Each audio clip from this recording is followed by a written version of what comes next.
ಕಲ್ಕತ್ತಾನ ನೋಡಕ್ ಬಂದಂತ ಒಬ್ಬ ಇಂಗ್ಲಿಷ್ ಮಹಿಳೆ, ಕಲ್ಕತ್ತಾ ಬಹಳ ಹೊಲಸು, ಉಳಿದೆಲ್ಲ ಚೆನ್ನಾಗಿದೆ, ಅದಕ್ಕೆ ನಮ್ದೆಲ್ಲ ಸಮರ್ಥನೀಯ ಬುದ್ಧಿ ತಾನೆ. ಅವ್ರು ಹೇಳಿದ್ರು, ನಮ್ಮೂರು ಕಲ್ಕತ್ತಾ ಯಾಕೆ ಹೊಲಸು ಗೊತ್ತಾ, 1 ಕೋಟಿ ಜನ ಇದ್ದಾರೆ ಅವರು ಕಲ್ಕತ್ತಾದಲ್ಲಿ. ಆದ್ರೆ ಆಕೆ ಹೇಳಿದ್ದೇನು, ಏನ್ರಿ ಕಲ್ಕತ್ತಾನ ಕ್ಲೀನ್ ಆಗಿ ಇಟ್ಕೊಳ್ಳೋದಿಕ್ಕೆ 1 ಕೋಟಿ ಜನ ಸಾಕಾಗಲ್ವಾ? ನೋಡ ಹೆಂಗಲ್ಲ, ಪ್ರತಿಯೊಬ್ಬರು ಕಸ ತೆಗಿಯೋರಾದ್ರೆ 10 ಕೋಟಿ ಜನ ಇದ್ರೂ ಹೊಲಸಾಗಲ್ಲ, ಪ್ರತಿಯೊಬ್ಬರು ಕಸ ಹಾಕೋರಾದ್ರೆ 10 ಜನ ಇದ್ರೂ ಹೊಲಸಾಗತ್ತೆ. ನಾವು ಯಾವ ಹಿಂದೂಗಳಾಗ್ಬೇಕು? ಪರಿವರ್ತನಾ ಅನ್ನೋದು ಸಂಸ್ಥೆಯಿಂದ ಅಲ್ಲ, ವೇದಿಕೆಯಿಂದ ಅಲ್ಲ, ಸಂಘಟನೆ ಕಡೆಯಿಂದ ಅಲ್ಲ, ನಮ್ಮಿಂದ ಅಲ್ಲ, ನನ್ನಿಂದ. ಇವತ್ತು ನಾನು ಶುರು ಮಾಡಿದ್ರೆ 200 ವರ್ಷಕ್ಕಾದ್ರೂ ಸರಿ ಹೋಗುತ್ತೆ. ನಾಳೆ ಶುರು ಮಾಡಿದ್ರೆ ನಾಳೆಯಿಂದ 100 ವರ್ಷ, 100 ವರ್ಷ ಅಂತೂ ಬೇಕು. ಆದ್ರೆ ನಾಳೆ ಶುರು ಮಾಡೋದು ಇವತ್ತೇ ಶುರು ಮಾಡಿ. ಶಂಕರ ಜಯಂತಿಗೆ 2 ಮೆರವಣಿಗೆ ನಡೀತಿರುತ್ತೆ. ಪೈಗಂಬರ್ ಜನ್ಮ ದಿನಾಚರಣೆಗೆ ಬೈಕ್ ಓಡಿಸೋಕೆ ಜಾಗ ಇರೋದಿಲ್ಲ. ಯಾರನ್ನ ಬೈಯೋಣ? ಸಾಬ್ರನ್ನ ಯಾಕೆ ಬೈಯೋಣ್ರಿ? ಇನ್ನೊಬ್ಬರನ್ನ ಬೈಯೋದ್ರಿಂದ ನಾವು ಹಿಂದೂಗಳಾಗೋದಿಲ್ಲ, ನಾವು ಹಿಂದೂಗಳಾಗೋದ್ರಿಂದ ನಾವು ಹಿಂದೂಗಳಾಗ್ತೀವಿ. ತಲೆ ಬಗ್ಸುವಂತ ವಿನಯ ಇದೆಯಲ್ಲ, ಇದು ಮನುಷ್ಯನನ್ನ ಉದ್ಧಾರ ಮಾಡತ್ ಹೊರತು ನನ್ ಬಿಟ್ರೆ ಯಾರೂ ಇಲ್ಲ ಅನ್ನೋ ಸಿದ್ಧಾಂತ ಇದೆಯಲ್ಲ, ಇದು ಜಗತ್ನಲ್ಲಿ ಅಹಂಕಾರವನ್ನ ಮಾತ್ರ ಸೃಷ್ಟಿ ಮಾಡಿದೆ ಅಷ್ಟೇ. ಹಿಂದುತ್ವ ಮತ್ತು ಪಂಚಪರಿವರ್ತನ, ಅದರಲ್ಲಿ ಪಂಚಪರಿವರ್ತನ ಅನ್ನೋದು ಈಗ ನಾನು ಪ್ರಸ್ತಾಪ ಮಾಡಬೇಕು ಅಂತ ಅನ್ಕೊಂಡಿರೋದು. ನಮಗೆ ಗೊತ್ತಿರೋ ಹಾಗೆ ಪಂಚ ಅಂದ್ರೆ 5 ವಿಷಯಗಳಲ್ಲಿ ಆದಷ್ಟು ಬೇಗ ಪರಿವರ್ತನೆಗಳು ಕಾಣಬೇಕು ಅನ್ನೋದು ಇದರ ಅಪೇಕ್ಷೆ. 5 ವಿಷಯ ಯಾವುದ್ಯಾವುದು ಅಂದ್ರೆ ಸಾಮಾಜಿಕ ಸಾಮರಸ್ಯ, ಕುಟುಂಬ ಪ್ರಬೋಧನ, ಸ್ವದೇಶಿ ಜೀವನ ಶೈಲಿ, ಪರಿಸರ ಸಂರಕ್ಷಣೆ, ನಾಗರಿಕ ಶಿಷ್ಟಾಚಾರ. ಅಲ್ರಿ, ಈ ತರ ಪರಿವರ್ತನೆ ಆಗ್ಬೇಕಾಗಿರೋದು 100 ವಿಷಯ ಇದೆ. 100 ವಿಷಯಗಳಿರುವಾಗ 5 ಯಾಕೆ ತಗೊಂಡ್ರಿ ಅಂದಾಗ ಸಂಘಟನೆಯ ಪ್ರಮುಖರಿಗೆ ಅನಿಸಿದೆ, ಈ 5ರಲ್ಲಿ ಇವತ್ತು ಶೀಘ್ರವಾಗಿ ಪರಿವರ್ತನೆ ಆಗೋದು ಅವಶ್ಯಕತೆ ಇದೆ. ಉಳಿದದ್ದು ಅದರ ತನ್ನದೇ ಆದಂತ ವೇಗದಲ್ಲಿ ನಡ್ಕೊಂಡು ಹೋಗ್ತಾ ಇರಲಿ, ಆದ್ರೆ ಈ 5ಕ್ಕೆ ಹೆಚ್ಚು ವೇಗ ಕೊಡಬೇಕು ಅಂತ ಎಲ್ಲರೂ ಹಿರಿಯರು ಕೂತ್ಕೊಂಡಾಗ ಅನ್ಸಿದೆ. ಅದಕ್ಕೋಸ್ಕರ ಈ 5 ಮಾತ್ರ ಇಟ್ಟಿದ್ದಾರೆ ಪಂಚ ಅನ್ನೋದು. ಇನ್ನು 2ನೇದು ಪರಿವರ್ತನಾ ಅಂತಂದಾಗ ಈ 5ರದ್ದು ಈಗಾಗಲೇ ಕೆಲಸಗಳು ನಡೀತಾನೆ ಇದ್ದಾವೆ. ಹಾಗಿದ್ಮೇಲೆ ಈಗ ಯಾಕೆ ತಂದ್ರಿ ಅದನ್ನ ಅಂತಂದ್ರೆ, ಅಲ್ಲಿ ಇರೋದೇನಂದ್ರೆ, ಈಗ ಈ ಕೆಲಸ ಎಲ್ಲ ನಡೀತಾ ಇರೋದು ಸಾಂಸ್ಥಿಕ ಮಾಧ್ಯಮದಲ್ಲಿ, ಸಾಮೂಹಿಕ ಸ್ವರೂಪದಲ್ಲಿ. ಸಾಮಾಜಿಕ ಸಾಮರಸ್ಯ ಅನ್ನೋದು ಸಾಮಾಜಿಕ ಸಾಮರಸ್ಯ ಅನ್ನೋ ಗತಿವಿಧಿ ಕಡೆಯಿಂದ ನಡೀತಾ ಇದೆ. ಸ್ವದೇಶಿ ಜೀವನ ಶೈಲಿ ಅನ್ನೋದು ಸ್ವದೇಶಿ ಜಾಗರಣ ಮಂಚ್ ಅನ್ನುವಂತ ವಿವಿಧ ಕ್ಷೇತ್ರದ ಸಂಘಟನೆಯ ಸ್ವರೂಪದಲ್ಲಿ ನಡೀತಾ ಇದೆ. ಒಳ್ಳೇದೆ. ಹಾಗೆ ಕುಟುಂಬ ಪ್ರಬೋಧನ ಅನ್ನೋದು ಕೂಡ ನಮಗೆಲ್ಲ ಗೊತ್ತೇ ಇದೆ. ಹಿರಿಯರೆಲ್ಲ ಇದ್ರು, ಅದಕ್ಕೆಲ್ಲ ಕಚಂಪಾಡಿಯವರಿದ್ರು, ರಾಮಣ್ಣವರಿದ್ರು, ಕೃಷ್ಣಪ್ಪನವರಿದ್ರು. ಕುಟುಂಬ ಪ್ರಬೋಧನ ಅನ್ನುವಂಥ ಒಂದು ವೇದಿಕೆಯ ಮುಖಾಂತರ ಚಟುವಟಿಕೆಗಳು ನಡೀತಾ ಇದೆ, ಇನ್ನು ಮುಂದೇನೂ ನಡೀತಾ ಇರುತ್ತೆ. ಆದರೆ ಇಲ್ಲಿ ಶತಾಬ್ದಿ ವರ್ಷದಲ್ಲಿ ಪಂಚಪರಿವರ್ತನ ಅಂತಂದಾಗ ಇಲ್ಲಿ ಪರಿವರ್ತನಾ ಅನ್ನೋದು ಸಂಸ್ಥೆಯಿಂದ ಅಲ್ಲ, ವೇದಿಕೆಯಿಂದ ಅಲ್ಲ, ಸಂಘಟನೆ ಕಡೆಯಿಂದ ಅಲ್ಲ, ನಮ್ಮಿಂದ ಅಲ್ಲ, ನನ್ನಿಂದ.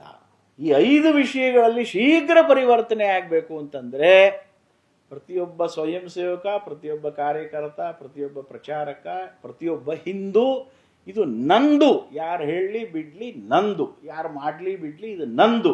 ಗಂಡ ಒಪ್ಪದೇ ಇರ್ಬೋದು, ಹೆಂಡತಿ ಒಪ್ಪದೇ ಇರ್ಬೋದು, ಅಮ್ಮ ಒಪ್ಪದೇ ಇರ್ಬೋದು, ಅತ್ತೆ ಒಪ್ಪದೇ ಇರ್ಬೋದು, ನನ್ನ ಮಟ್ಟಿಗೆ ನಾನು ಮಾಡ್ತೀನಿ. ಇದು ಈ ಪಂಚಪರಿವರ್ತನದಲ್ಲಿ ಇರೋದು 2ನೇ ಪಾಯಿಂಟ್. ಮೊದಲನೇದು, ಈ 5ಕ್ಕೆ ಇವತ್ತು ಪರಿವರ್ತನೆಯ ತುರ್ತು ಅವಶ್ಯಕತೆ ಬಂದಿದೆ. 2ನೇದು, ನನ್ನಿಂದ ಏನಾರ ಆಗ್ಬೇಕು. ಯಾಕೆಂದ್ರೆ ಕೆಲವು ಸಲ ಸಂಘಟನೆಯ ಒಂದು ಇದ್ರೊಳಗಡೆ ರೂಢಿನಲ್ಲಿ ನಾವು ಬಂದ್ಬಿಟ್ಟಿರ್ತೀವಲ್ಲ, ಏನಾಗ್ಬಿಡುತ್ತೆ ಅಂದ್ರೆ ಒಬ್ಬರಿಂದ ಇನ್ನೊಬ್ಬರಿಗೆ ಮುಂದುವರ್ಸೋದಾಗ್ಬಿಡುತ್ತೆ ಕೆಲಸಗಳನ್ನು. ಅಖಿಲ ಭಾರತದವ್ರು ಕ್ಷೇತ್ರದವ್ರಿಗೆ ಹೇಳಿದ್ರು, ಕ್ಷೇತ್ರದವ್ರು ಬೈಠಕ್ ತಗೊಂಡು ಪ್ರಾಂತದವ್ರಿಗೆ ಹೇಳಿದ್ರು, ಪ್ರಾಂತವ್ರು ಬೈಠಕ್ ತಗೊಂಡು ವಿಭಾಗದವ್ರಿಗೆ ಹೇಳಿದ್ರು, ವಿಭಾಗದವ್ರು ಬೈಠಕ್ ತಗೊಂಡು ಜಿಲ್ಲಾದವ್ರಿಗೆ ಹೇಳಿದ್ರು, ಅಲ್ಲಿಂದ ಶಾಖೆವರೆಗೂ ಹೋಯ್ತು. ಕೊನೆ ಪ್ರಶ್ನೆ ಬರುತ್ತೆ, ಮಾಡೋರು ಯಾರು? ಪ್ರಶ್ನೆ ಬಂದ್ಬಿಡುತ್ತೆ ಈ ಸಲ ಸಹಜ. ಯಾಕೆಂದ್ರೆ ನಮಗೆ ಬೈಠಕ್ ತಗೊಂಡು ಅವ್ರಿಗೆ ಹೇಳಬೇಕಾದ್ರೆ ಜನನ್ ಕರಿಬೇಕಲ್ಲ. ಒಬ್ಬೊಬ್ರಿಗೆ 10 ಸಲ ಫೋನ್ ಮಾಡ್ಬೇಕಾದ್ರೆ ಅದಕ್ಕೆ ಸಮಯ ಬೇಕಲ್ಲ, ಅದೇನು ಕಮ್ಮಿ ಅಲ್ಲ. ಬೈಠಕ್ ತಗೊಂಡು ಹೇಳ್ಬಿಡ್ತಾರೆ ಅನ್ನೋದನ್ನು ತಮಾಷೆಗೆ ನಾ ಹೇಳ್ತಾ ಇಲ್ಲ. ಆ ಬೈಠಕ್ ತಗೊಂಡಾಗ ಅವರೆಲ್ಲ ಬರಬೇಕಾದ್ರೆ ಎಷ್ಟು ಕಷ್ಟಪಟ್ಟಿರ್ಬೇಕು. ಈ ಜನ ಸೇರ್ಸಕ್ಕೆ ಪುನೀತ್ ಅವ್ರು ಏನೇನೇನು ಕುರಿ ಕೋಣ ಬಿದ್ದೋಗಿದೆ ನಮಗೆಲ್ಲ ಗೊತ್ತು, ಹೌದಾನೆ? ನಾವು ಎಲ್ಲ ಆ ಥರದವ್ರು ಮಾಡಿದರೆ ನಮ್ಗೆಲ್ಲರಿಗೂ ಅನುಭವ ಇದೆ. ಅದರರ್ಥ ಈ ಕೆಲಸ ಮಾಡೋದ್ರಲ್ಲಿ ನಮಗೇನು ಶ್ರಮ ಕಮ್ಮಿ ಆಗಿಲ್ಲ. ಆದರೆ ಎಲ್ಲೋ ಒಂದು ಕಡೆ ಮಾಡ್ತಾ ಮಾಡ್ತಾ ಮಾಡ್ತಾ ಅದು ರೂಢಿ ಆದಂಗೆ ಎಲ್ಲೋ ಒಂದು ಕಡೆ ಇದು ನಂದು ಏನೋ ಒಂದು ಇದೆಯಲ್ವಾ. ಉದಾಹರಣೆಗೆ ನಾನು ನಾಗರಿಕ ಶಿಷ್ಟಾಚಾರದ ಬಗ್ಗೆ ಪಾಪ ಎಲ್ಲ ನೀವೆಲ್ಲ ಸಜ್ಜನರು ಅಲ್ಲಿಂದ ಇಲ್ಲಿ ಕರೆಸಿದ್ದೀರಿ, ಮೈಕ್ ಕೊಟ್ಟಿದ್ದೀರಿ, ಮಾತಾಡೋಕ್ಕೆ ನಾನು ಹೊಡಿತಾ ಇದ್ದೀನಿ ಸರಿ. ಆದರೆ ನಾನು ನಿನ್ನೆ ರೈಲ್ವೆ ಸ್ಟೇಷನ್ಗೆ ಬರೋವಾಗ ನನಗೆ ಕೇಶವ ಕುಂಜದ ಯಾವ ಹುಡುಗ ಬೈಕ್ನಲ್ಲಿ ನನ್ನನ್ನು ರೈಲ್ವೆ ಸ್ಟೇಷನ್ಗೆ ಬಿಟ್ಟ, ಅವನು ಹೆಲ್ಮೆಟ್ ಹಾಕೊಂಡಿದ್ದಾನ ಇಲ್ವಾ, ಅವನಿಗೆ ಲೈಸೆನ್ಸ್ ಇದೆಯಾ ಇಲ್ವಾ, ಇದು ಯಾರ ಜವಾಬ್ದಾರಿ? ಇದು ನನ್ನ ಜವಾಬ್ದಾರಿ ತಾನೆ. ಅದನ್ನು ನಾನು ನಿರ್ವಹಣೆ ಮಾಡದೆ ಇಲ್ಲಿ ನಿಮಗೆ ನಾಗರಿಕ ಶಿಷ್ಟಾಚಾರದ ಬಗ್ಗೆ ನಾನು ಭಾಷಣ ಹೊಡೆದ್ರೆ ಸಂಘಟನೆ ಹಿರಿಯರು ಯೋಚನೆ ಮಾಡ್ತಾ ಇರೋದು ಈ ಪಾಯಿಂಟ್. ಯಾರ್ದು ತಪ್ಪಿಲ್ಲ, ಯಾಕೆಂದ್ರೆ ಇಷ್ಟು ಮಾಡೋದೇ ಕಷ್ಟ ಇದೆ ಅಲ್ರಿ. ಹೊರಗಡೆ ಇರೋರು ಆರಾಮಿದ್ದಾರೆ ಸುಖವಾಗಿ, ನಾವು ಇಲ್ಲಿ ಬೈಟಕ್ಕೆ ಕಷ್ಟಪಟ್ಟು ಕೂತಿದ್ದೀವಿ, ಮತ್ತು ನಮ್ಮನ್ನೇ ಬೈತೀರಿ ನೀವು ಅಂತನ್ಬೇಡಿ ನೀವು. ಇದೆಲ್ಲ ಈಗ ನಾವು ಮಾಡ್ತಾ ಇರೋದು ಯಾವುದು ಏನು ಕಮ್ಮಿ ಅಲ್ಲ, ಇನ್ನೊಂದು ಹೆಜ್ಜೆ ಮುಂದೆ ಹೋಗೋಣ ಅನ್ನೋದಕ್ಕೆ ಅಷ್ಟೇನೇ. ಇದು ನನ್ನಿಂದಾನೂ ಏನಾರ ಆಗಬೇಕು ಅನ್ನೋದು ಬರದೇ ಹೋದರೆ ಕೆಲವು ಸಲ ಕೆಲವು ವರ್ಗಗಳಲ್ಲಿ ಕೆಲವು ಗುಂಪುಗಳಲ್ಲಿ ಒಂದು ರೀತಿ ಸಿನಿಕತನೂ ಬಂದ್ಬಿಡುತ್ತೆ. ಹೇಳ್ತಾರಪ್ಪ ಎಲ್ಲ ಆಗತ್ತೆ, ನಾವೇ ಮಾತಾಡ್ಕೊತಿರ್ತೀವೋ ಇಲ್ವೋ. ಯಾರ ಒಬ್ಬರು ಇಲ್ಲಪ್ಪ ನಾನು ಹೇಳಿದರೆ ನಾವು ಒಪ್ಕೊಂಡಿದ್ದೀನಿ, ನಾನು ಮಾಡ್ತೀನಿ ನನ್ನ ಕೈಲಾದ ಮಟ್ಟಿಗೆ ಅಂತ ಯಾರು ವ್ರತ ತೊಟ್ರೆ ಆಗ ಉಳಿದ 4 ಜನಕ್ಕೆ ಈ ಸಿನಿಕತನ ಹೋಗುತ್ತೋ ಇಲ್ವೋ. ಸಿಟಿಗಳಲ್ಲಿ ಸಿನಿಕತನ ಬೆಳೆಯೋದು ಬಹಳ ಬೇಗ. ಒಬ್ಬರು ನಮ್ಮ ಸಂಘದ ಹಿರಿಯರು ಬಸ್ನಲ್ಲಿ ಪ್ರಯಾಣ ಮಾಡಿಕೊಂಡು ಬೆಳಗ್ಗೆ ಒಂದು ಮನೆಗೆ ಹೋದರು, ಕಾರ್ಯಕರ್ತನ ಮನೆಗೆ. ಟ್ರೈನಲ್ಲಿ ಪ್ರಯಾಣ ಮಾಡಿದ್ರೆ ಟ್ರೈನಲ್ಲೇ ಬೆಳಗ್ಗೆ 2 ಕೆಲಸ ಮುಗಿದೋಗುತ್ತೆ. ಬಸ್ಸಲ್ಲಾದರೆ ಎಲ್ಲ ಮೊದಲಿನ ಶುರು ಮಾಡಬೇಕು. ಅವ್ರ ಕಾರ್ಯಕರ್ತನ ಮನೆಯಲ್ಲಿ ಬಚ್ಚನ ಮನೆಗೆ ಹೋದರು, ಆಮೇಲೆ ಎಲ್ಲ ಕೆಲಸ ಮುಗಿಸ್ಕೊಂಡು ಹೊರಡಕ್ಕೆ ಬಂದರು. ಅವ್ರ ಹಳೆಯ ಕಾರ್ಯಕರ್ತ, ಇವ್ರಿಗೂ ಚೆನ್ನಾಗಿ ಪರಿಚಯ. ಕೇಳಿದ್ರು, ಏನೋ ನಿನ್ನ ಮನೇಲಿ ಕಾಲ್ಗೇಟ್ ಅಲ್ಲೋ ಅಂದರು. ನಾವನೇನು ಹೇಳಬೇಕು, ನಾ ಹೇಳಿದೆ ಅವಳಿಗೆ. ಅವ್ರು ಬರ್ತಾರೆ, ತೆಗೆದು ಒಳಗಡೆ ಇಟ್ಟಿವಿ, ಆಮೇಲೆ ಬೇಕಾದ್ರೆ ಮತ್ತು ಕಾರ್ಯಕರ್ತಂದೇ ಇದು. ಅದರ ಅರ್ಥ ಆತನ ಮನೆಯಲ್ಲಿರೋ ಸಮಸ್ಯೆ ತಪ್ಪ ಸರಿ ಇಲ್ವಾ? ಸಮಸ್ಯೆ ಇದೆ. ಆದರೆ ನಿಜಕ್ಕೂ ಅವನ ಮನಸ್ಸಿನಲ್ಲಿ ಕಾಳಜಿ ಇದ್ದಿದ್ರೆ ಅವನೇನು ಹೇಳ್ತಿದ್ದ? ಹೌದು, ಏನು ಮಾಡಲಿ ಜಿ, ನನಗೂ ಭಾಳ ಪ್ರಯತ್ನ ಮಾಡಬೇಕು ಅಂತ ಆಸೆ ಇದೆ, ನಾನು ಪ್ರಯತ್ನ ಮಾಡ್ತಾ ಇದ್ದೀನಿ, ಆದರೆ ಆಗ್ತಾ ಇಲ್ಲ. ಮನೆಯಲ್ಲಿ ಯಾರೂ ಒಪ್ತಾ ಇಲ್ಲ, ಅವಳು ಒಪ್ತಾಳೆ ಆದರೆ ಆ ಮಗು ಒಪ್ಪಲ್ಲ. ಎಲ್ಲರನ್ನೂ ಒಪ್ಪಿಸ್ಬೋದು, ಅದನ್ನು ಒಪ್ಸೋದು ದೊಡ್ಡ ಕಷ್ಟ. ಅದು ಎಲ್ಲರೂ ಒಪ್ತಾ ಇದ್ದಾರೆ, ಆದರೂ ಕೂಡ ಪಕ್ಕದ ಅಂಗಡಿನಲ್ಲಿ ಅವ್ನು ಬರೀ ಅದೇ ತರಿಸ್ತಾನೆ. ಪ್ರತಿ ದಿವಸ ನಾನು ಎಲ್ಲಿ ದೂರ ಹೋಗಿ ತೊಗೊಂಬರ್ಲಿ, ನನಗೆ ಸಮಯ, ಹೀಗೇನೋ ಒಂದು ಪ್ರಾಕ್ಟಿಕಲ್ ಪ್ರಾಬ್ಲಮ್ ಇರುತ್ತೆ. ಅದು ನನಗೆ ಅರ್ಥ ಆಗಲ್ಲ, ನಿಮಗೆ ಚೆನ್ನಾಗಿ ಅರ್ಥ ಆಗತ್ತೆ, ನಿಮ್ಮ ಬಗ್ಗೆ ತುಂಬ ಸಹಾನುಭೂತಿ ಇದೆ ನನಗೆ. ಆದರೆ ಮನಸ್ಸಿನಲ್ಲಿ ಆಗ್ತಾ ಇಲ್ಲ ಅನ್ನೋ ಕಾಳಜಿ ಇದ್ದಾಗ ಬರೋ ರಿಯಾಕ್ಷನ್ ಬೇರೆ. ಹೇಳ್ತಾರಪ್ಪ ಆದಷ್ಟು ಮಾಡೋದು, ಆದ್ರೆ ಮಾಡೋದು ಅನ್ನೋಂಥ ಸಿನಿಕತನ ಇದ್ದಾಗ ಬರೋ ರಿಯಾಕ್ಷನ್ ಬೇರೆ. ಅದು ಆ ರಿಯಾಕ್ಷನ್ ಯಾವ್ದ್ರದ್ದು ಅಂತ ನಮಗೆಲ್ಲ ಅರ್ಥ ಆಗುತ್ತೆ. ಎಲ್ಲ ಹೇಳ್ತಾರ್ರಿ, ಅವ್ರಗಳೇ ದೊಡ್ಡವರೇ ಭ್ರಷ್ಟಾಚಾರ ಮಾಡ್ತಿರ್ತಾರೆ, ಇವ್ರು ಬೈಟಾಕ್ ತಗೊಂಡು ನಮಗೆ ಹೇಳ್ತಾರ್ರಿ, ನಾವು ಮಾತಾಡ್ಕೊತಿರ್ತೀವೋ ಇಲ್ವೋ? ಹೌದಾನೆ? ಬೆಂಗಳೂರು ಅಂತ ಊರಿನಲ್ಲಿ ಅದಿನ್ನೂ ಬಹಳ ಮಾತಾಡ್ಕೊಳ್ಳೋದು. ಹಾಗಾಗಿ ಎಲ್ಲೋ ಒಂದು ಕಡೆ ನನ್ನನ್ನ ಹೊರತಾಗಿಟ್ಕೊಂಡೇ ನಾನು ಪರಿವರ್ತನೆಯನ್ನ ಅಪೇಕ್ಷೆ ಪಡ್ತಾ ಇರ್ತೀನಲ್ಲ. ಯಾವ ರಾಜಕಾರಣಿಗಳ ಬಗ್ಗೆ ಭ್ರಷ್ಟಾಚಾರದ ಆರೋಪ ಹೊರಿಸ್ತಾ ಇರ್ತೀವಿ, ಅವರೇನೇ ನಮ್ಮ ಫೈಲ್ ತಗೊಂಡು ಹೋಗಿರ್ತೀವಿ ಅವ್ರ ಹತ್ರ. ನಾವೇನೇನೆ ಇನ್ಫ್ಲೂಯೆನ್ಸ್ ಮಾಡಿ ಅದು ಕೊಡಿಸು ಇದು ಕೊಡಿಸು. ಸಂಸ್ಥೆಗೋಸ್ಕರ ಕೇಳೋದು ತಪ್ಪೇ ಅಲ್ವೇ? ಇನ್ನು ವೈಯಕ್ತಿಕವಾಗಿ ಕೇಳೋದಂತೂ ಮಹಾಪಾಪ ಅದು. ಆದರೆ ಅದನ್ನ ಮಹಾಪಾಪ ಅಂತ ಅನ್ಕೊಳಕ್ ನಾವು ಯಾರು ತಯಾರಿದ್ದೀವ ಇವತ್ತು? ಹಾಗಿದ್ಮೇಲೆ ಅವರು ಹಂಗೆ ಇರ್ತಾರೆ. ಎಲ್ಲಿಂದ ಸರಿ ಮಾಡೋಣ ರೀ, ಎಲ್ಲಿಂದ ಸರಿ ಮಾಡೋಣ ಅಂತಂದಾಗ ಡಾಕ್ಟರ್ ಹೆಡ್ಗೇವಾರ್ ಹೇಳಿದ್ದೇನು, ನನ್ನಿಂದ ತಾನೆ, ಕೇಳ ಎಷ್ಟಾಗತ್ತೋ ಅಷ್ಟು. ಆದ್ರೆ ಅಷ್ಟಾರ ಆಗ್ತಾ ಇದೆಯಲ್ಲ. ಇವತ್ತು ನೀನ್ ಬೀಜ ಬಿತ್ತಿದ್ರೆ 200 ವರ್ಷಕ್ಕಾದ್ರೂ ಫಲ ಸಿಕ್ಕೇ ಸಿಗತ್ತೆ. ಆದ್ರೆ ಬೀಜ ಬಿತ್ತಕ್ಕೆ ತಯಾರಿಲ್ಲ ಯಾರುವೆ ಅನ್ನೋಂಥದ್ದು ಆಗ್ಬಿಡಬಾರ್ದು. ಆದ್ರೆ ಇದ್ರ ನಡುವೆನೂ ಕೂಡ ಪ್ರಾಮಾಣಿಕವಾಗಿ ಅವ್ರಿಗೆ ಯಾವುದೇ ಜವಾಬ್ದಾರಿ ಇರಲಿ ಇಲ್ಲದೆ ಹೋಗ್ಲಿ, ಸ್ವಂತ ಜೀವನದಲ್ಲಿ ಶುದ್ಧವಾಗಿ ನಡ್ಕೋಬೇಕು RSSನ ಪ್ರೇರಣೆಯಿಂದ ಅನ್ನೋಂಥವ್ರು ನಿಮ್ಮ ಪೈಕಿನೇ ತುಂಬ ಜನ ಇದ್ದೀರಿ, ನಮ್ಗೆ ಗೊತ್ತು. ನೀವು ತುಂಬ ಜನ ನೋಡಿದ್ದೀರಿ. ಆದರೆ ಎಲ್ಲೋ ಒಂದು ಕಡೆ ಈ ಒಂದು ವಿಕೃತಿನೂ ಬಂದುಬಿಡಬಾರ್ದು ಅಂದಾಗ ನನ್ನದು ಅಂತ ಅನ್ಕೊಂಡು ಈ 5 ಕೆಲಸನ ಮಾಡಿದ್ರೆ ಬೇಗ ಪರಿವರ್ತನೆಯ ಒಂದು ದಾರಿಯನ್ನು ಸವಿಸ್ಬೋದು. ಅದರಲ್ಲಿ ಮೊದಲನೇದು ಸಾಮಾಜಿಕ ಸಾಮರಸ್ಯ. ಸಾಮರಸ್ಯ ಅಂತಂದಾಗ ಜಾತಿ ಭೇದ ವರ್ಗ ಭೇದ ಬಹಳ ಮುಖ್ಯವಾಗಿ ನಮ್ಮನ್ನು ಕಾಡ್ತಾ ಇರೋದು. ಎಲ್ಲಿ ಕಸ ಇರುತ್ತೋ ಅಲ್ಲಿ ನೊಣ ಇರುತ್ತೆ. ನೊಣಕ್ಕೆ ಬೈದ್ರೆ ಉಪಯೋಗ ಇಲ್ಲ, ಕಸ ತೆಗೆದ್ರೆ ನೊಣ ಮಾಯ. ಎಲ್ಲಿವರೆಗೂ ಜಾತಿ ಭೇದ ವರ್ಗ ಭೇದ ಇರುತ್ತೋ ಅಲ್ಲಿವರೆಗೂ ನಕ್ಸಲಿಸಮ್ ಅನ್ನೋದು ಯಾವ್ದಾರ ಒಂದು ರೂಪದಲ್ಲಿ ನಮ್ಮನ್ನು ಕಾಡ್ತಾನೆ ಇರುತ್ತೆ. ಸ್ಥೂಲ ರೂಪದ ನಕ್ಸಲಿಸಮ್ನ ಅಮಿತ್ ಶಾ ಇವತ್ತು ಹೆಚ್ಚು ಕಮ್ಮಿ ಎರಾಡಿಕೇಟ್ ಮಾಡಿದ್ದಾರೆ. ಆದರೆ ಜಾತಿ ಭೇದ ವರ್ಗ ಭೇದ ಅನ್ನುವಂಥದ್ದು ಇನ್ನೂ ಹಿಂದೂ ಸಮಾಜದ ಎಲ್ಲ ಮನಸ್ಸುಗಳಲ್ಲಿ ಇದ್ದೇ ಇದೆಯಲ್ಲ. ಮಾಸ್ಟರ್ ಪ್ಲಾನ್ ಮಾಡುವಾಗ ಸರ್ಕಾರ ರಸ್ತೆ ಅಗಲೀಕರಣ ಮಾಡೋದು ತಪ್ಪಲ್ಲ, ಡೆವಲಪ್ಮೆಂಟ್ ಬೇಕೇ ಬೇಕು. ಆದರೆ ಚೆನ್ನಾಗಾದಂಥ ರಸ್ತೆಯಲ್ಲಿ 100 ಕಿಲೋಮೀಟರ್ ಸ್ಪೀಡ್ನಲ್ಲಿ ಕಾರ್ ಓಡಿಸ್ತಾ ಇರುವಂಥ ಒಬ್ಬ ಹುಡುಗ ಅಥವಾ ಹುಡುಗಿ ಈ ರಸ್ತೆ ಮಾಡೋಕೆ ಮುಂಚೆ ರೋಡ್ ಸೈಡ್ನಲ್ಲಿ ಇಡ್ಲಿ ಗಾಡಿ ಇತ್ತಲ್ಲ, ಅದ್ರ ಕತೆ ಏನಾಯಿತು ಅಂತ ಯೋಚನೆ ಮಾಡಬೇಕಾಗಿರೋದು ಅವನ ಜವಾಬ್ದಾರಿ. ಹೌದೋ ಅಲ್ವೋ? ಅಲ್ಲಿ ಮಾಡಲಿಲ್ಲ ಅಂದರೆ ಅಲ್ಲೊಬ್ಬ ನಕ್ಸಲೈಟ್ ಬಂದು ಕೂತ್ಕೊಳ್ತಾನೆ. ಯೂನಿವರ್ಸಿಟಿ ಕ್ಯಾಂಪಸ್ಗಳಲ್ಲಿ 3.5 ಲಕ್ಷ ರೂಪಾಯಿ ಸಂಬಳ ತಗೊಳ್ಳುವಂಥ ಪ್ರೊಫೆಸರ್ಸ್ ಇರ್ತಾರೆ, 35,000 ರೂಪಾಯಿ ಸಂಬಳ ತಗೊಳ್ಳುವಂಥ ಟೀಚಿಂಗ್ ಅಸಿಸ್ಟೆಂಟ್ಸ್ ಇರ್ತಾರೆ. 3.5 ಲಕ್ಷ ರೂಪಾಯಿ ಸಂಬಳ ತಗೊಳ್ಳೋರು 35,000 ರೂಪಾಯಿ ಸಂಬಳ ತಗೊಳ್ಳೋರು ಕಾಳಜಿ ಮಾಡಬೇಕೋ ಬೇಡವೋ? ಮಾಡದೆ ಹೋದ್ರೆ ಅಲ್ಲೊಬ್ಬ ನಕ್ಸಲೈಟ್ ಬಂದು ಕೂತ್ಕೊಳ್ತಾನೆ. ಯಾರ ತಪ್ಪು? ಆದರೆ ಕೆಲವು ಸಲ ಬೇರೆ ಬೇರೆ ರೀತಿಯಲ್ಲೇ ಮಾತುಕತೆಗಳು ನಡೆಯೋದೆಲ್ಲ ನಾವು ನೋಡಿಬಿಡ್ತೀವಿ. ಅದರಲ್ಲೂ ಜಾತಿ ಭೇದ ಅಸ್ಪೃಶ್ಯತೆ ಕಾಡ್ತಾ ಇದೆ ನಮ್ಮನ್ನು. ಸೊ ಅದಕ್ಕೋಸ್ಕರ ನನ್ನಿಂದ ಏನು ಮಾಡ್ಬೋದು ಅಂತಂದಾಗ ಒಂದು 2-3 ಈ ಥರದ್ದು ನನಗೆ ಸಂಬಂಧಪಟ್ಟಂತೆ ನಾವುಗಳು ಬೇರೆ ಬೇರೆ ಹಾಕ್ಕೋಬೋದು. ನನಗನ್ಸಿದ್ದು ಯಾವುದೇ ಒಂದು ಜಾತಿಯ ಒಬ್ಬ ಸ್ವಯಂ ಸೇವಕನ ಮನೆಯಲ್ಲಿ ಅಥವಾ ರೂಮ್ನಲ್ಲಿ, ಮನೆಯಲ್ಲಿ ಪರ್ಮಿಷನ್ ಸಿಕ್ಕಲಿಲ್ಲ ಅಂದರೆ ರೂಮ್ನಲ್ಲೂ ಪರ್ಮಿಷನ್ ಸಿಕ್ಕಲಿಲ್ಲ ಅಂದರೆ ನಮ್ಮ ಸ್ವಂತದ್ದು ಯಾವುದೋ ಪರ್ಸ್ಗಿರಿಸಿರುತ್ತಲ್ಲ ಅಲ್ಲಿ, ನಾನು ಮಾಧ್ವ ಆದರೆ ಶಂಕರಾಚಾರ್ಯರ ಫೋಟೋ ನನ್ನ ಜೊತೆಗಿರಬೇಕು. ನಾನು ಬ್ರಾಹ್ಮಣ ಆದರೆ ಬಸವಣ್ಣನ ಫೋಟೋ ನನ್ನ ಜೊತೆಗಿರಬೇಕು. ಹೀಗೆ ಇನ್ನೊಂದು ಜಾತಿ, ಬೇರೆ ಬೇರೆ ಜಾತಿಯ ಮಹಾಪುರುಷರು ಕೂಡ ನನಗೆ ಆರಾಧ್ಯ ಪುರುಷರೇ. ಯಾಕೆಂದರೆ ಯಾವ ಮಹಾಪುರುಷರು ಕೂಡ ಜಾತಿಯ ಮಹಾಪುರುಷರಲ್ಲ, ಸಮಾಜದ ಮಹಾಪುರುಷರು. ಮುಸಲ್ಮಾನರು ಬೇರೆ ಬೇರೆ ಜಾತಿಗಳು ಪಂಗಡಗಳು ಇದ್ರೂ ಕೂಡ ಪೈಗಂಬರನ್ನ ಎಲ್ಲರೂ ಹೋಗ್ತಾರೋ ಇಲ್ವೋ? ಹಾಗಾಗಿ ಶಂಕರ ಜಯಂತಿಗೆ 2 ಮೆರವಣಿಗೆ ನಡೀತಿರುತ್ತೆ. ಪೈಗಂಬರ್ ಜನ್ಮ ದಿನಾಚರಣೆಗೆ ಬೈಕ್ ಓಡಿಸೋಕೆ ಜಾಗ ಇರೋದಿಲ್ಲ. ಯಾರನ್ನು ಬೈಯೋಣ? ಸಾಬ್ರನ್ನ ಯಾಕೆ ಬೈಯೋಣ್ರಿ? ಇನ್ನೊಬ್ಬರನ್ನ ಬೈಯೋದ್ರಿಂದ ನಾವು ಹಿಂದೂಗಳಾಗೋದಿಲ್ಲ, ನಾವು ಹಿಂದೂಗಳಾಗೋದ್ರಿಂದ ನಾವು ಹಿಂದೂಗಳಾಗ್ತೀವಿ. ಅದ್ರ ಬದಲು ನಾವು ಬ್ರಾಹ್ಮಣರಾಗಿದ್ದೀವಿ, ಲಿಂಗಾಯತರಾಗಿದ್ದೀವಿ, ದ್ವೈತಿಗಳಾಗಿದ್ದೀವಿ, ಅದ್ವೈತಿಗಳಾಗಿದ್ದೀವಿ, ಹಿಂದೂಗಳೆಲ್ಲ ಆಗಿದ್ದೀವಿ. ಹಾಗೆ ನನ್ನಿಂದ ಶುರು ಮಾಡೋದು.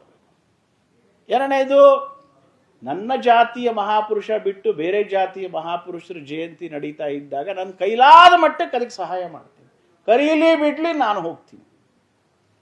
ಸೊ ಹೀಗೆ ಸಾಮರಸ್ಯ ಅಂದಾಗ, ನನ್ನಿಂದ ಅಂದಾಗ 2 ಬೇಕಾರೆ ನಾವು ಬೇರೆ ನಮ್ಮ ಇಚ್ಛಾನುಸಾರ ಬೇರೆ ಬೇರೆದನ್ನು ಹಾಕ್ಕೋಬಹುದು. ಇನ್ನೆರಡನೇದು ಕುಟುಂಬ ಪ್ರಬೋಧನ. ವಿದ್ಯಾವಂತರ ಮನೆ ಇದೆ, ಶ್ರೀಮಂತರ ಮನೆ ಇದೆ, ಬಡವರ ಮನೆ ಇದೆ, ನಗರೀಯ ಮನೆ ಇದೆ, ಗ್ರಾಮೀಣ ಮನೆ ಇದೆ, ಹಿಂದೂ ಮನೆಯಲ್ಲಿದೆ. ಅದರರ್ಥ ಪೂರ್ತಿ ನಾಶ ಆಗ್ಬಿಟ್ಟಿದೆಯಾ? ಹಾಗಲ್ಲ. ಗಮನ ಕೊಡದೆ ಹೋದರೆ ಆಗಬಹುದೇನೋ. ನನ್ನ ಮನೆಗೆ ನನ್ನದೇ ಆದಂಥ ಒಂದು ಪದ್ಧತಿ ಇದೆ. ಗುರು ಹಿರಿಯರಿಗೆ ಗೌರವ ಕೊಡಬೇಕು ಅನ್ನೋದು ಹಿಂದೂ ಪದ್ಧತಿ. ನಮಗೆ ಗುರುಗಳ ಬಗ್ಗೆ ಭಕ್ತಿ ಇರಲಿ ಬಿಡಲಿ, ಹಿರಿಯರಿಗೆ ಭಕ್ತಿ ಇರಲಿ ಬಿಡಲಿ, ದೇವ್ರ ಬಗ್ಗೆ ಭಕ್ತಿ ಇರಲಿ ಬಿಡಲಿ, ಆದರೆ ಗೌರವ ಕೊಡೋದನ್ನು ಕಲ್ತ್ಕೊಳ್ಳೋದ್ರಿಂದ ಅವ್ರಿಗೇನು ಗೌರವ ಸಿಗುತ್ತೋ ಇಲ್ಲೋ ಗೊತ್ತಿಲ್ಲ, ನನ್ನ ಜೀವನ ಉದ್ಧಾರ ಆಗತ್ತೆ. ಯಾಕೆ ಅಂದರೆ ತಲೆ ಬಗ್ಸುವಂಥ ವಿನಯ ಇದೆಯಲ್ಲ, ಇದು ಮನುಷ್ಯನನ್ನ ಉದ್ಧಾರ ಮಾಡತ್ತೆ ಹೊರತು ನನ್ನ ಬಿಟ್ಟರೆ ಯಾರೂ ಇಲ್ಲ ಅನ್ನೋ ಸಿದ್ಧಾಂತ ಇದೆಯಲ್ಲ, ಇದು ಜಗತ್ನಲ್ಲಿ ಅಹಂಕಾರವನ್ನ ಮಾತ್ರ ಸೃಷ್ಟಿ ಮಾಡಿದೆ ಅಷ್ಟೇ. ಅವನೇನ್ ಮಹಾ, ಇವನೇನ್ ಮಹಾ, ಅವರೇನು ಇವರೇನು. ಅದ್ರ ಬದಲು ಬಗ್ಗೋದಿದೆಯಲ್ಲ, ವಿನಯ, ನಿನಗಿಂತ ಕಿರಿಯರಿಲ್ಲ. ಮನೆ ಪದ್ಧತಿ ಇದು. ಯಾರು ಬಂದಾಗ ಹೇಳ್ತಾರೆ. ಅದರರ್ಥ ಆ ಹುಡುಗ ಯಾರಿಗೆ ನಮಸ್ಕಾರ ಮಾಡ್ತಾನೋ ಆತ ಏನು ಪರ್ಫೆಕ್ಟ್ ಇರ್ತಾನೇನು ಗೊತ್ತು. ಆತನಿಗೆ ಒಳಗಡೆ ಎದೆ ಹಾರ್ತಾ ಇರುತ್ತೆ, ನಮಸ್ಕಾರ ಮಾಡ್ತಾ ಇದ್ದಾರಪ್ಪ, ನಾನು ಹೆಂಗಿದ್ದೀನಿ ಅಂತ. ಅದು ಇವನ ದೃಷ್ಟಿಯಿಂದ ನಮಸ್ಕಾರ ಮಾಡಬೇಕು. ದೈವಾರಾಧನೆ, ದೀಪಾರಾಧನೆ, ಅತಿಥಿ ಸತ್ಕಾರ, ಒಂದು ಶಾಂತಿ, ಒಂದು ದಿನಚರಿ, ಒಂದು ಹೊತ್ತಾದರೂ ಕಡೆ ಪಕ್ಷ ವಾರದಲ್ಲಿ 1 ಹೊತ್ತಾದರೂ ಒಟ್ಟಿಗೆ ಕೂತ್ಕೊಂಡು ಊಟ ಮಾಡೋದು. ಹೀಗೆ ನಾನಾ ವಿಷಯಗಳನ್ನು ಕೇಳ್ತಾ ಇರ್ತೀವಲ್ಲ, ಇದರಲ್ಲಿ ಯಾವ್ದಾರ ಒಂದನ್ನಾದರೂ ನನ್ನ ಮನೆಯಲ್ಲಿ ನಾನು ಆಚರಣೆ ಮಾಡೋಕ್ಕೆ ನನ್ನ ಪ್ರಯತ್ನದಿಂದ ಸಾಧ್ಯ ಇದೆಯಾ? ಮತ್ತು ಇದೆಲ್ಲವೂ ಪ್ರಾಕ್ಟಿಕಲ್ ಪಾಯಿಂಟಿಂದ ಹೇಳ್ತಾ ಇದ್ದೀನಿ ನಾನು. ಯಾರೋ ಹೇಳಿದ್ರು ಯಾರೋ ಕೇಳಿದ್ರು ಅಲ್ಲ. ಮತ್ತೆ ಹೇಳ್ಬಿಡ್ತೀನಿ, ಇದು ನನಗೆ ನಾನು ಹೇಳ್ಕೊತಾ ಇದ್ದೀನಿ ಅಷ್ಟೇ. ಏಕೆಂದರೆ ನಾನು RSS ಕಾರ್ಯಾಲಯದಲ್ಲಿ ಇದ್ದಾಗ ನಾನು ಇಲ್ಲಿರೋ ವಾತಾವರಣ ಬೇರೆ, ನನ್ನ ನೆಂಟರಿಷ್ಟರ ಮನೆಗೆ ಹೋದಾಗ ಅಲ್ಲಿ ಕೇಳುವಂಥ ಮಾತುಗಳು ಕೇಳಿದಾಗ ಕಿವಿ ಮುಚ್ಕೊಂಬೋಣ ಅನ್ಸುತ್ತೆ. ಆ ಥರ ನಡೀತಾ ಇರುತ್ತೆ. ಅನೇಕ ಸಲ ಕೆಟ್ಟದು ಒಳ್ಳೇದಿದ್ದಾಗ ಸಂತೋಷ ಆಗುತ್ತೆ, ಕೆಟ್ಟದು ಬೇಕಾದಷ್ಟು ನಡೀತಾ ಇರುತ್ತೆ. ಇನ್ನು 3ನೇದಾಗಿ ಸ್ವದೇಶಿ ಜೀವನ ಶೈಲಿ. ಸ್ವದೇಶಿ ಅಂದಾಗಲೂ ಇವತ್ತೆಲ್ಲ MNCಗಳು ಅದು ಇದು ನಾವೆಲ್ಲ ಬೇಕಾದಷ್ಟು ಅದ್ರ ಬಗ್ಗೆ ಎಲ್ಲ ಮಾಡಿದ್ದೀವಿ. ಆದರೆ ಮೇಕ್ ಇನ್ ಇಂಡಿಯಾ ಅನ್ನೋದು ಕೂಡ ಸ್ವದೇಶಿ ಅಂತ ಇವತ್ತು ಸರ್ಕಾರದ ವಕ್ತಾರರು ಕೂಡ ಹೇಳ್ತಾ ಇದ್ದಾರೆ. ಮೇಡ್ ಇನ್ ಇಂಡಿಯಾ ಅಷ್ಟೇ ಅಲ್ಲ ಈಗ. ಆದರೆ ಸ್ವದೇಶಿ ಅನ್ನೋದನ್ನು ಕೇವಲ ವಸ್ತುಗಳಿಗೆ ಸೀಮಿತ ಮಾಡ್ಕೊಳ್ಳೋದು ಬೇಡ. ಇವತ್ತು ವಸ್ತುಗಳಿಗೆ ಸೀಮಿತ ಮಾಡ್ಕೊಂಡು ಸ್ವದೇಶಿ ಯೋಚನೆ ಮಾಡೋಕ್ಕೆ ಹೊರಟಾಗ ಪರಿಹಾರ ಸಿಗೋದಕ್ಕಿಂತ ಗೊಂದಲ ಆಗೋದೇ ಜಾಸ್ತಿ. ಅದು ಬಳಸ್ಬೇಕ್ರಿ, ಬೇಡವೇ ರೀ, ರೆಡ್ಮಿ ಬೇಕೋ ಬೇಡವೋ ರೀ. ಈಗ ರೆಡ್ಮಿ ಬೇಡ ಅಂತ ಅಂದ್ಬಿಟ್ರೆ 200 ಮೊಬೈಲ್ ಯೂನಿಟ್ 10 ವರ್ಷದಲ್ಲಿ ಆಯ್ತಲ್ಲ ಸ್ವಾಮಿ. 2 ಇದ್ದಿದ್ದು 200 ಯೂನಿಟ್ ಆಗಿದೆ 10 ವರ್ಷದಲ್ಲಿ. ಅದರಿಂದ ದುಡ್ಡೆಲ್ಲ ಸಂಪಾದನೆ ಮಾಡ್ತಾ ಇದೀವೋ ಇಲ್ವೋ? ಬೆಂಗಳೂರು ರಸ್ತೆ ಆಗಬೇಕಾದ್ರೆ ಅದೆಲ್ಲ ದುಡ್ಡು ಬಳಸಿದ್ದೀರೋ ಇಲ್ವೋ? ಇದೆಲ್ಲ ಪ್ರಶ್ನೆಗಳು ಬರುತ್ತೆ. ಅದಕ್ಕೋಸ್ಕರ ಸ್ವದೇಶಿ ಅಂದ ತಕ್ಷಣ ವಸ್ತುಗಳ ಕೇಂದ್ರಿತವಾಗಿ ಚಿಂತನೆ ಮಾಡೋದನ್ನು ಸ್ವಲ್ಪ ಬಿಟ್ಬಿಡೋದೇ ಒಳ್ಳೆಯದು ವ್ಯಾವಹಾರಿಕ ಕಾರಣಕ್ಕೆ. ಅದ್ರ ಬದಲು ನನ್ನ ಸುತ್ತಮುತ್ತ ಏನು ಸಿಗತ್ತೆ ಇದನ್ನ ನಾನು ಹೆಚ್ಚು ಬಳಸೋಕ್ಕಾಗತ್ತಾ? ಸ್ವಭಾಷಾ, ಸ್ವಭೂಷ, ಸ್ವಭಾವ ಇದನ್ನೆಲ್ಲ ಹೇಳ್ತಾ ಇದ್ದಾರೆ. ಅದರಲ್ಲಿ ಯಾವುದನ್ನು ನಾನು ಮಾಡ್ಬೋದು ನನ್ನ ಸ್ವಂತಕ್ಕೆ? ಅದಕ್ಕೆ ಒಂದು ಸಣ್ಣದಾಗಿ ಹೇಳಿದ್ದಾರೆ, ನನ್ನ ಸಹಿಯನ್ನು ನಾನು ಕನ್ನಡದಲ್ಲಿ ಮಾಡ್ಬೋದೇ ಅಥವಾ ನನ್ನ ಮಾತೃಭಾಷೆಯಲ್ಲಿ ಮಾಡ್ಬೋದೇ? ಈಗ ಉಪಜೀವನಕ್ಕೆ ಇವತ್ತು ಇಂಗ್ಲೀಷ್ ಅನಿವಾರ್ಯ. ಮತ್ತೆ ಇಂಗ್ಲೀಷ್ ಕಲಿತು ಹೊಟ್ಟೆ ತುಂಬಿಸ್ಕೊಳ್ಳೋಣ, ಯಾರು ಬೇಡ ಅಂತಾರೆ? ಇಡೀ ಜಗತ್ತನ್ನೇ ಆಳುವಂಥ ಶಕ್ತಿ ಬಂದಿದೆ ಉಪಜೀವನಕ್ಕೆ. ಆದರೆ ಜೀವನ ಅಂತ ಬಂದಾಗ ನನ್ನ ಮಾತೃಭಾಷೆಯನ್ನು ಬಳಸಕ್ಕೆ ಸಾಧ್ಯ ಇದೆಯೇ?